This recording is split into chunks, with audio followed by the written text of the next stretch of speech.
ನನಗನ್ಸುತ್ತೆ ನಿಮಗೆ ಮನಃಶಾಂತಿ ಇಲ್ಲ ಅಂತ ಕಾಣಿಸುತ್ತೆ. ಹೌದು ಅಲ್ವ ಹೇಳಿ? ಹೌದು ಸರ್, ಏನೇ ಮಾಡಿದ್ರು ಅದನ್ನು ಪರ್ಫೆಕ್ಟಾಗಿ ಮಾಡಬೇಕು, ಅದರಲ್ಲಿ ಯಾವುದೇ ಲೋಪ ಇರಬಾರ್ದು ಅನ್ನೋದು ನನ್ನ ಆಸೆ.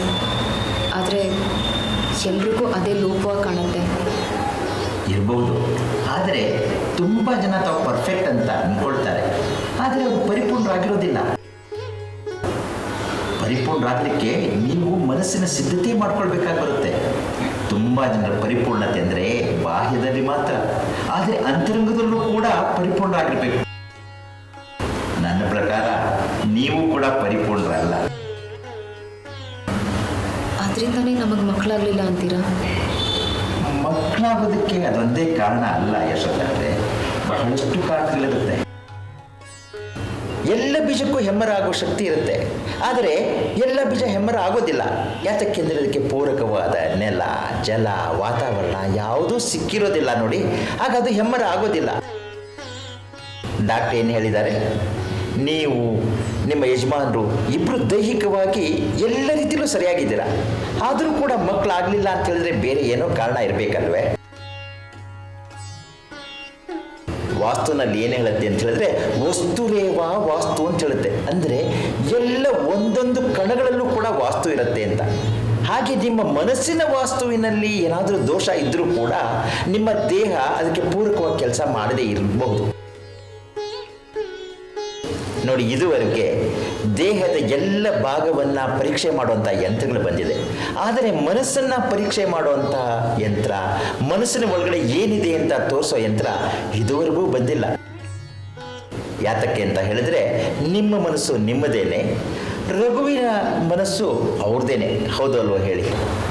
ಆದರೆ ನಾನು ರಘು ಎಲ್ಲ ವಿಚಾರದಲ್ಲೂ ಒಂದೇ ರೀತಿ ಯೋಚಿಸ್ತೀವಿ.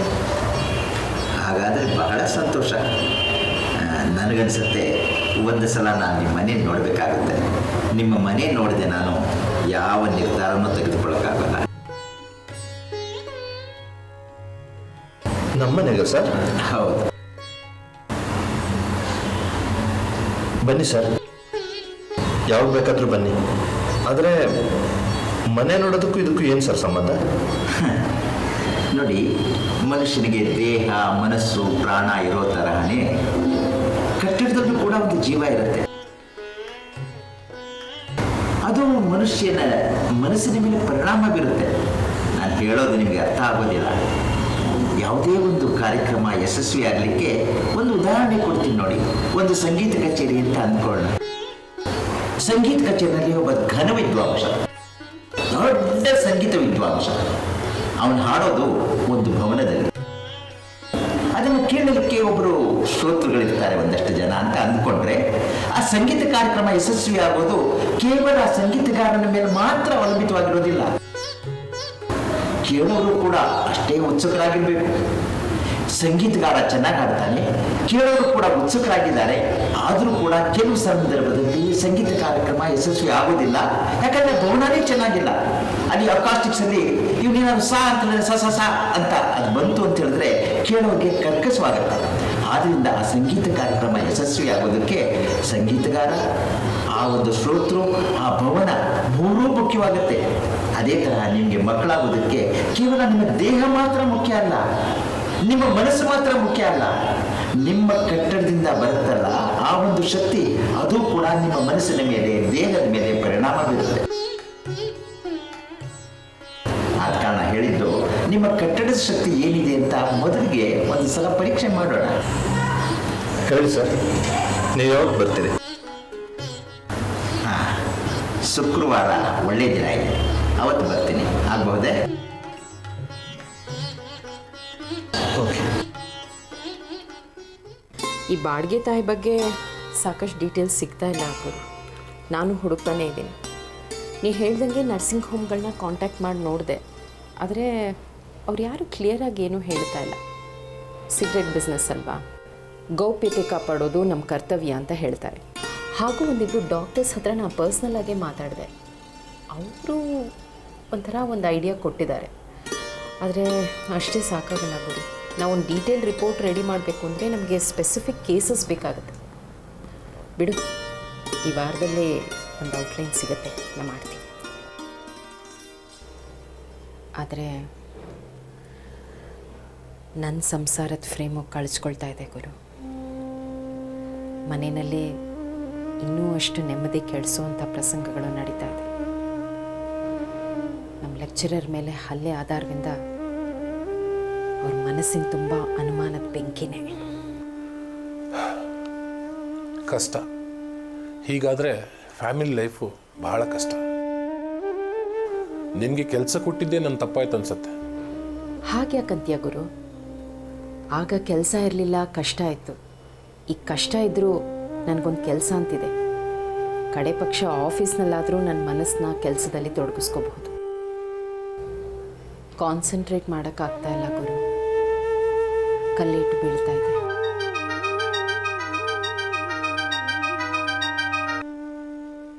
ಹಲೋ, ಹೌದಾ? ಸರಿ, ಓಕೆ, ನಾಳೆ ಬರ್ತೀವಿ. ಸ್ವಲ್ಪ ತೋರಿಸ್ಕೊಡು. ಸರಿ. ದೇವಿ ಪ್ರಸಾದ್ ನಂಬರ್ ಕೊಟ್ಟಿದ್ಯಲ್ವಾ, ಅದು ನಂಬರ್ ಸರಿಯಾಗಿರಲಿಲ್ಲ. ನನ್ನ ಫ್ರೆಂಡಿಗೆ ಹೇಳಿದ್ದೆ, ಅವನ ಅಡ್ರೆಸ್ ಹುಡುಕಿದ್ದಾನೆ. ನಾಳೆ ನಾನು ನೀನು ಅವನ ಹತ್ರ ಹೋಗೋಣ. ಆದರೆ ಅವನ ಹತ್ರ ನೀನೇ ಮಾತಾಡಬೇಕು. ನಾನು ಮಾತಾಡಿದರೆ ಚೆನ್ನಾಗಿರಲ್ಲ. ನಾನು ನಿನ್ನ ಜೊತೆಗಿರ್ತೀನಿ. ಯಾಕೆ ಬಾವ ಇಷ್ಟೊಂದು ಚಿಂತೆ ಮಾಡ್ತಾ ಇದ್ದೀರಾ? ಚಿಂತೆ ಮಾಡದೆ ಇನ್ನೇನು ಮಾಡಬೇಕು ಸೀತಮ್ಮ? ರಿಟೈರ್ ಆದಮೇಲೆ ನೆಮ್ಮದಿಯಾಗಿ ಬದುಕಬೇಕು ಅಂತ ಅಂದ್ಕೊಂಡಿದ್ದೆ. ವಿದ್ಯೆನ ಬಗ್ಗೆ ಯೋಚನೆ ಮಾಡ್ತಿದ್ದೀರಾ? ಯಾರೋ ಪುಂಡು ಪಕ್ರಿಗಳು ಅವನ ಮೇಲೆ ಹಲ್ಲೆ ಮಾಡಿದ್ರೆ ಅವನಾದರೂ ಏನು ಮಾಡೋಕ್ಕಾಗುತ್ತೆ ಹೇಳಿ? ಇಲ್ಲೇ ಹಳೆ ಬಿಡಲೇ ನೀವು ನೋಡಿಲ್ವಾ ಆ ಶಂಕರಪ್ಪ ನಮ್ಗೆ ಎಷ್ಟು ಕಾಟ ಕೊಡ್ತಿದ್ದಾನೆ ಅಂತ? ಹಾಗಲ್ಲ ಸೀತಮ್ಮ, ಇದು ಬಿಡು. ವ್ಯಾಪಾರ ಇದ್ದ ಕಡೆ ಜಗಳ ತಕರಾರು ಎಲ್ಲ ಇದ್ದಿದ್ದೆ. ಆದರೆ ವಿದ್ಯಾನ ಘನತೆ ಏನು, ಗೌರವ ಏನು? ಅವನೊಬ್ಬ ಸಂಸ್ಕೃತ ಪಂಡಿತ, ನೂರಾರು ವಿದ್ಯಾರ್ಥಿಗಳಿಗೆ ಪಾಠ ಹೇಳ್ಕೊಡೋನು. ಅವನಿಗೆ ಯಾರೋ ರೌಡಿಗಳು ಹೊಡೆದ್ರು ಅಂದ್ರೆ ಏನರ್ಥ? ಅಯ್ಯೋ, ನೀವು ಸುಮ್ಮನೆ ಬಾವ. ಒಳ್ಳೆಯವ್ನ ಕಂಡ್ರೆ ಕೆಸರು ಹೆಚ್ಚೋರು ಇದ್ದೇ ಇರ್ತಾರೆ.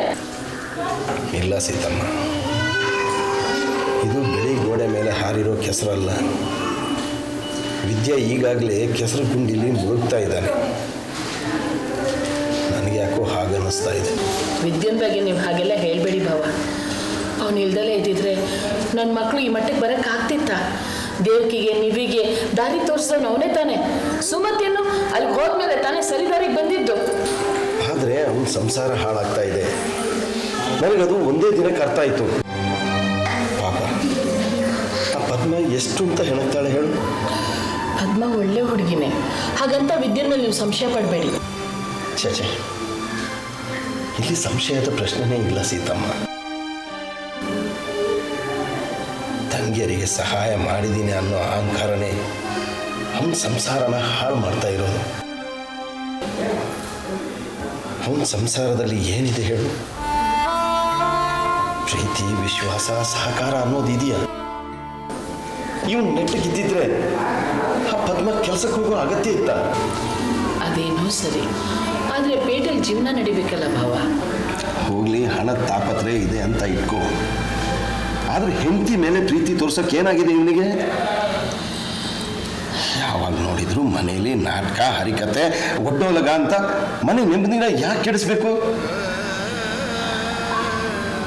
ಪಾಪ ಪದ್ಮ ಮನೆ ಕೆಲಸ ಮುಗಿಸಿ, ಆಫೀಸ್ ಕೆಲಸ ಮುಗಿಸಿ ತಿರ್ಗಾ ಮನೆಗೆ ಬಂದು ಕೆಲಸ ಮಾಡಬೇಕು ಅಂದ್ರೆ ಏನಾಗತ್ತೆ ಹೇಳು? ಹೋಗ್ಲಿ, ಮನೆಗೆ ಬಂದರೆ ನೆಮ್ಮದಿನಾದ್ರೂ ಇದೆಯಾ? ಇವು ನಾಟಕ, ಕಂಪ್ನಿ, ಗಲಾಟೆ.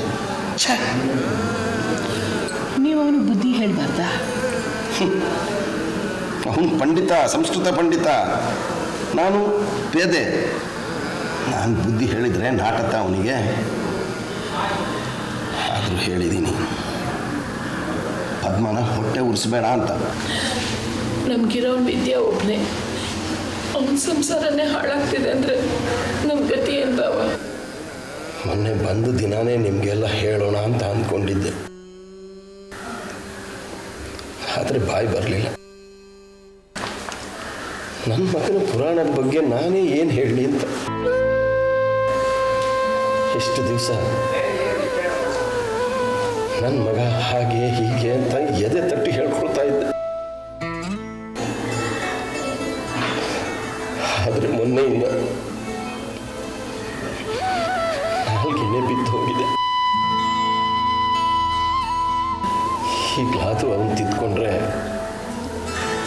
ಸರಿ ಹೋಗ್ತಾನೆ.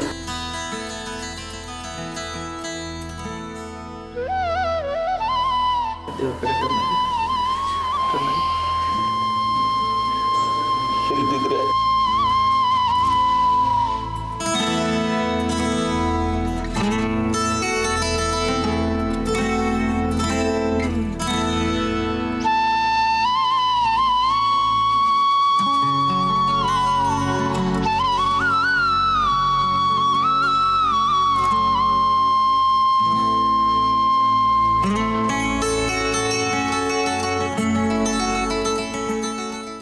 ಈಗೇನು ಮಾಡೋಣ ರಘು? ಮುಂದಿನ ಶುಕ್ರವಾರ ಕಾಮತ್ ಮನೆಗೆ ಬರ್ತೀನಿ ಅಂತ ಹೇಳಿದ್ದಾರೆ. ಇದರಲ್ಲಿ ಯೋಚನೆ ಮಾಡೋದೇನಿದೆ? ಬರ್ತಾರೆ, ಮನೆ ನೋಡ್ಕೊಂಡು ಹೋಗ್ತಾರೆ. ದೇವ್ಕಿ ಅವಳ ಪಾಡಿಗೆ ಅವಳ ರೂಮಲ್ಲಿ ಇರ್ತಾಳೆ. ಎಷ್ಟು ಸಲೀಸಾಗಿ ಹೇಳ್ತಾ ಇದೆಯಾ ರಘು? ಕಾಮತ್ ಬಂದಾಗ ದೇವ್ಕಿ ಇದ್ರೆ ಸರಿ ಹೋಗತ್ತಾ ಅಂತ ಯೋಚನೆ ಮಾಡಿದ್ಯಾ? ಹಾಗಲ್ಲ ಯಶು, ದೇವಕಿ ಅವತ್ತು ರೂಮಿಂದ ಹೊರಗೆ ಬರೋದೇ ಬೇಡ ಹಾಗಂತ ಹೇಳಿ ನೋಡೋಣ. ಮೊದಲೇ ಆ ದೇವ್ಕಿ ಕಣಿ ಜಾಸ್ತಿ. ರಹಸ್ಯವಾಗಿ ಇಡ್ತೀವಿ ಅಂತ ಹೇಳಿ ಈಗ ಮನೆಗೆ ಯಾರ್ಯಾರನ್ನೋ ಕರ್ಕೊಂಡು ಬರ್ತಿದ್ದೀರಾ ಅಂತ ರಂಪ ಮಾಡಲ್ವಾ? ನಾವು ಅವಳಿಗೆ ಮೊದಲೇ ಮಾತು ಕೊಟ್ಟಿದ್ದೀವಿ ರಘು. ಚೇತನ್ ಕೂಡ ಮನೆಗೆ ಬರಬೇಡ ಅಂತ ಹೇಳಿಲ್ವಾ? ಅಲ್ಲ, ಒಂದಿನ ಮಟ್ಟಿಗೆ ದೇವಕ್ಕೆ ಅಡ್ಜಸ್ಟ್ ಮಾಡ್ಕೊಳ್ಳಲ್ಲ ಅಂತೀಯಾ? ಅವಳು ಮಾಡ್ಕೊಳ್ತೀನಿ ಅಂತಂದ್ರು ನಾನು ಒಪ್ಪಲ್ಲ. ಯಾಕೆಂದರೆ ಆಮೇಲೆ ಕೆಟ್ಟ ಮಾತು ಕೇಳಬೇಕಾಗಿರೋದು ನಾನು, ನೀನಲ್ಲ. ಅಲ್ಲ ರಘು, ಕಾಮತ್ ಅವರು ಆ ರೂಮ್ ಕೂಡ ನೋಡಬೇಕು ಅಂತ ಹೇಳಲ್ವಾ? ಅವರು ವಾಸ್ತು ಪ್ರಕಾರ ನೋಡೋರಲ್ವಾ? ಏನು ಹೇಳೋದು ನಿಜಾನೇ. ಬಾಡಿಗೆ ತಾಯಿಗೋಸ್ಕರ ನಾವು ಅವಳನ್ನು ಕರೆಸಿದ್ದೀವಿ ಅಂತ ಕಾಮತ್ ಅವ್ರಿಗೆ ಗೊತ್ತಾದರೆ ಅವ್ರು ಏನು ಅಂದ್ಕೊಳ್ಳಲ್ಲ ಹೇಳು? ಅದು ಅಲ್ಲದೆ ಕಾಮತ್ ಬಗ್ಗೆ ದೇವ್ಕಿನೂ ಓದಿರ್ತಾಳೆ. ಮಗುಗೋಸ್ಕರ ಅವ್ರನ್ನ ಕರೆಸಿದ್ದೀವಿ ಅಂತ ಗೊತ್ತಾದರೆ ಅವಳಿಗೆ ಬೇಜಾರಾಗಲ್ವಾ? ಹಾಗಾದರೆ ಕಾಮತ್ ಬರೋ ವಿಚಾರ ದೇವಕಿಗೆ ತಿಳಿಲೇಬಾರ್ದು. ಕರೆಕ್ಟ್, ಅದು ಇನ್ನೊಂದು ರಗಳೆಗೆ ಕಾರಣ ಆಗುತ್ತೆ. ಏನು ಮಾಡೋಣ? ಅದಕ್ಕೆ ಹೇಳಿದ್ದು, ನಾವು ಮೊದಲೇ ನಿರ್ಧಾರ ಮಾಡ್ಕೋಬೇಕು. ಒಂದಿನದ ಮಟ್ಟಿಗೆ ದೇವ್ಕಿ ಮನೇಲಿ ಇರಬಾರ್ದು. ಎಲ್ಲಿ ಕಳಿಸೋದು? ಅವ್ರ ಅಣ್ಣನ ಮನೆಗೆ ಹೋಗೋಕ್ಕೆ ಅವಳಿಗೇನೋ ಆಸೆ ಇದೆ. ಆದರೆ ಅವಳು ನೋಡಿದರೆ ಈಗ ಅನುಮಾನ ಬರುತ್ತೆ. ಮತ್ತೆಲ್ಲಿ ಕಳಿಸೋದು? ನಾನು ಹೇಗಾದರೂ ಮಾಡಿ ಮ್ಯಾನೇಜ್ ಮಾಡ್ತೀನಿ. ಆದರೆ ಈಗಲೇ ಹೇಳೋದು ಬೇಡ. ಸುಮ್ಮನೆ ಕಿರಿಕಿರಿ ಮಾಡಿ ಬೇರೆನಾದರೂ ಪ್ಲ್ಯಾನ್ ಮಾಡ್ತಾಳೆ. ನಾನು ಅವಳಿಗೆ ಗುರುವಾರ ಹೇಳ್ತೀನಿ. ಸರಿ, ಆದರೆ ಅವಳಿಗೂ ಒಪ್ಪಿಗೆ ಆಗಬೇಕು. ಹಾಗೆ ಹೇಳು. ಇಲ್ಲದೇ ಇದ್ದರೆ ಅವಳ ಮನಸ್ಸಿಗೆ ನೋವಾಗಿ ಇನ್ನೊಂದು ತೊಂದರೆ ಸಿಲುಕೋಡ್ಬೇಡ. ಇಲ್ಲ ರಘು,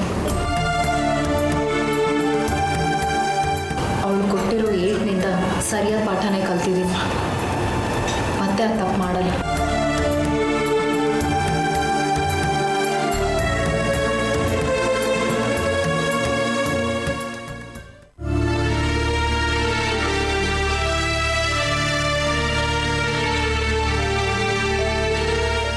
ಇಷ್ಟೆಲ್ಲ ಆಗೋಯ್ತಾ ಅದಕ್ಕೆ? ಕಡೆಗೂ ಹೊಡೆದವ್ರು ಯಾರು ಅಂತ ಗೊತ್ತಾಗಲೇ ಇಲ್ವಾ? ಆ ಕತ್ಲಲ್ಲಿ ಏನು ಗೊತ್ತಾಗುತ್ತೆ ನಿಧಿ? ಅದು ಹಾಗೆ ಸಡನ್ನಾಗಿ ಅಟ್ಯಾಕ್ ಮಾಡಿದ್ರೆ ಆ ಭಯದಲ್ಲಿ ಏನಾದರೂ ಗೊತ್ತಾಗತ್ತಾ? ಅಪರೂಪಕ್ಕೆ ದೇವಕಿ ನೆಪದಲ್ಲಿ ಹಳೆ ಬೀಡಿಂದ ಎಲ್ಲರೂ ಬಂದರು. ಅವರೆಲ್ರಿಗೂ ಬೇಜಾರಾಗಿರುತ್ತಲ್ಲ. ಅವರೆಲ್ಲರಿಗೂ ಅಣ್ಣನ ಬಗ್ಗೆ ತುಂಬಾ ಹೆಮ್ಮೆ ಇತ್ತು. ಎಲ್ಲರಿಗೂ ಬೇಜಾರೆ. ನಿಮ್ಮಮ್ಮ ಅಂತೂ ಅಳೋಕ್ಕೆ ಶುರು ಮಾಡಿದರು. ಸದ್ಯ ರೋಹನ್ ಇರಲಿಲ್ಲ, ಇಲ್ಲದೇ ಹೆದರ್ಕೊಂಬಿಟ್ಟಿರೋನು. ಅದು ಸರಿ ಅದಕ್ಕೆ, ಈ ಅಣ್ಣನಿಗೆ ಯಾಕಿಂತ ಕೆಟ್ಟ ಸಹವಾಸ ಬಂತು ಅಂತ? ರೌಡಿಗಳು ಸಾಮಾನ್ಯವಾಗಿ ಬೇರೆಯವ್ರು ಹೊಡೆಯಲ್ಲ ಅಂತೆ. ಅವ್ರ ಜಗಳ ಕಿತ್ತಾಟ ಏನಿದ್ರು ಅವ್ರವರಲ್ಲೇ ಇರುತ್ತಂತೆ. ಹಾಗಾದರೆ ಅವ್ರು ಯಾಕೆ ಅಣ್ಣನಿಗೆ ಹೊಡೆದ್ರು? ಅಣ್ಣನೇ ಏನಾದರೂ ಕಿತಾಪತಿ ಮಾಡಿರ್ತಾನ? ಆ ಥರ ಎಲ್ಲ ಏನಿರಲ್ಲ. ಆದರೆ ಇವ್ರ ಬಾಯಿನೇ ಸರಿ ಇಲ್ವಲ್ಲ. ತಾವೇ ದೊಡ್ಡ ಹರಿಶ್ಚಂದ್ರನ್ ಮೊಮ್ಮಗಂತರ ವರ್ತಿಸ್ತಾರೆ. ಹಾಗೆ ಯಾರಿಗೂ ಉಪದೇಶ ಕೊಡೋಕ್ಕೆ ಹೋಗಿದ್ದಾರೆ. ಅದು ಏನೇನೋ ಆಗಿ ಹೀಗಾಗಿದೆ ಅಷ್ಟೆ. ಆ ಗಲಾಟೆ ಆದಮೇಲಂತೂ ಇವ್ರು ಇನ್ನೂ ಹುಚ್ಚುಚ್ಚಾಗಿ ಆಡೋಕ್ಕೆ ಶುರು ಮಾಡಿದ್ದಾರೆ. ನೀವೇ ಏನೋ ಅನುಮಾನ, ಹಠ, ಅಪನಂಬಿಕೆ ಎಲ್ಲ ಸೇರಿಕೊಂಡಿದೆ. ಪತ್ತೇದಾರಿಕೆ ಶುರು ಮಾಡಿದ್ದಾರೆ. ಯಾರು ಹೊಡೆದಿದ್ದು ಅಂತ ಕಂಡು ಹಿಡಿಯೋದಕ್ಕ? ನಾನೇನಾದರೂ ಫೋನಲ್ಲಿ ಮಾತಾಡ್ತಿದ್ರೆ ನನ್ನ ಮಾತನ್ನೇ ಕಿವಿಗೊಟ್ಟು ಕೇಳೋದು, ಆ ಅಟ್ಯಾಕ್ಗೂ ನನಗೂ ಸಂಬಂಧ ಇದೆ ಅನ್ನೋ ಥರ ಮಾತಾಡೋದು, ಇದೆಲ್ಲ ಶುರುವಾಗಿದೆ. ಒಂದೊಂದು ಸರ್ತಿ ಎಷ್ಟು ಬೇಸರ ಆಗುತ್ತೆ ಗೊತ್ತಾ ನಿಮಗೆ. ಏನು ನಿಮ್ಮೇಲೆ ಡೌಟಾ? ಏನಾಗಿದೆಯಂತೆ ಅವನಿಗೆ? ಇನ್ಯಾರು ಸಿಗ್ಲಿಲ್ವಂತ? ಗಾದೆನೇ ಇದೆಯಲ್ಲ, ಕೈಲಾಗದವನು ಮೈ ಪರಚ್ಕೊಂಡ ಅಂತ. ಹಾಗೆ ಆಚೆ ಕಡೆ ಉಸಿರೆತ್ತಕ್ಕಾಗಲ್ಲ, ಮನೆಗೆ ಬಂದು ರಗಳೆ ಮಾಡೋದು. ನನಗೇನೋ ಅನುಮಾನ ನೀವಿ, ಇವ್ರ ಕಾಲೇಜ್ನಲ್ಲೇ ಏನೋ ರಾಜಕೀಯ ಆಗಿದೆ ಅಂತ.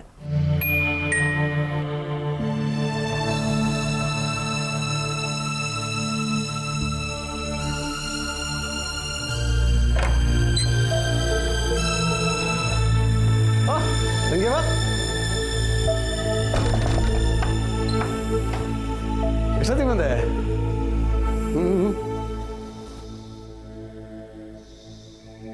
ಅರೆ ಪುಟ್ಟ, ನಿಮ್ಮ ಅಪ್ಪಂಗೆ ಏಟ್ ಬಿತ್ತು ಗೊತ್ತಾಗಿರ್ಬೇಕಲ್ಲ? ಹೇಳ್ತಿದ್ರೆ ಗೊತ್ತಾಗಿದೆ. ಸೇಮ್ ನೀವೇ ನಿಂಗೂ ಗೊತ್ತಾಗಿರ್ಬೇಕಲ್ಲ? ಎಲ್ಲೆಲ್ಲಿ ಎಷ್ಟೆಷ್ಟು ಬಿತ್ತು ಅಂತಲೂ ಗೊತ್ತಾಗಿರ್ಬೇಕಲ್ಲ? ಉಪ್ಪಿನ ಶಾಖ ಕೊಟ್ಟವರು ಕರೆಕ್ಟಾಗಿ ಲೆಕ್ಕ ಹಾಕಿರ್ತಾರೆ. ನನಗೂ ಗೊತ್ತಾಗಿದೆ, ಆರಾಮಾಗಿ ಗೊತ್ತಾಗ್ತಾ ಇದೆ.